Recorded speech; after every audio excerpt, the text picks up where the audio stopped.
అనగనగా కిష్కింధలో పవనపుత్రుడైన బాల హనుమంతుడు ఒక ఉదయం సరదాగా ఆడుకుంటున్నాడు. అంతలో ఆకాశంలో ఎర్రగా ప్రకాశిస్తున్న సూర్యుడు ఆయన కంటపడ్డాడు. అది చూసి అచంచలమైన ధైర్యంతో యువ హనుమాన్ గొప్ప అగ్నిగోళాన్ని తాకడానికి చేరుకున్నాడు. ఆ పండును ఎలాగైనా తినాలని ఆకలితో ఉన్న ఆ బాలవీరుడు ఒక్కసారిగా పైకి ఎగరడానికి సిద్ధమయ్యాడు. ఒక్క దూకున ఆకాశంలోకి ఎగిరడు. వాయువేగంతో మేఘాలను దాటుకుంటూ సూర్యుడివైపు దూసుకెళ్తున్నాడు.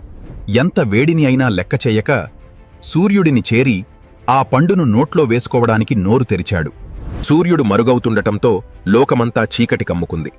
సృష్టిక్రమం తలకిందులవుతుందని దేవతలంతా ఆందోళన చెందారు. కోతి పిల్లవాడు ఏ భయం లేకుండా దేవతలను చూశాడు. అల్లరిగా నవ్వాడు మరియు ఆ పండును వదలడు అన్నట్లు చూశాడు. నాయనా ఆంజనేయ, వద్దు, అది పండు కాదు, సూర్యుడు. విడిచిపెట్టు. జై శ్రీరామ్. జై హనుమాన్. జై శ్రీరామ్.